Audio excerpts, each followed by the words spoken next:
और देहरादून से एक बड़ी खबर आपको बता दें, उत्तराखंड में मदरसों पर हो रही कार्रवाई के चलते अब इस पर बयानों का सिलसिला भी शुरू हो चुका है। मदरसा संचालन को लेकर रूपरेखा तैयार की जा रही है। सरकार ने संचालन का मॉडल तैयार कर लिया है। मदरसा कैसे संचालित होगा, इस पर चर्चा की जा रही है। बंसल न्यूज पर कैबिनेट मंत्री खजानदास ने एक बड़ा बयान देते हुए जानकारी देते हुए कहा कि मदरसा व्यवस्था पर सरकार का फोकस है, संचालन के नए नियमों पर नजर रहेगी। तो सरकार ने संचालन का नया मॉडल तैयार कर लिया है। देहरादून से आपको खबर बता रहे हैं, उत्तराखंड में अब मदरसे कैसे संचालित किए जाने हैं, इसे लेकर सरकार मंथन कर रही है। संचालन के नए नियमों पर नजर रहेगी। क्या कुछ कहा है खास बातचीत में, वो भी सुनवाते हैं।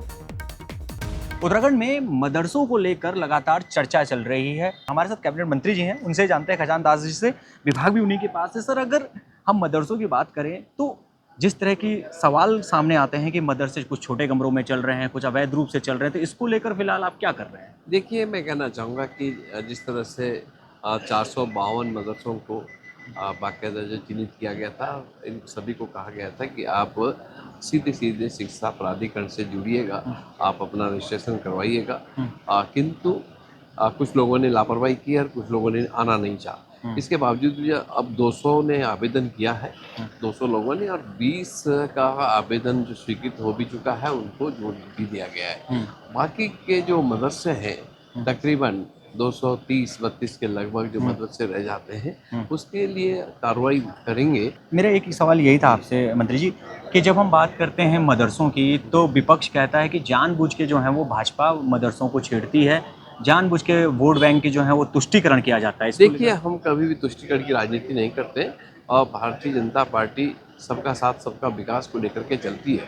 और हम ये कहते हैं कि ठीक है, आप अपनी धार्मिक शिक्षा जारी रखिएगा, किंतु आपको जो हमारी शिक्षा नीति है उससे जुड़ना ही पड़ेगा।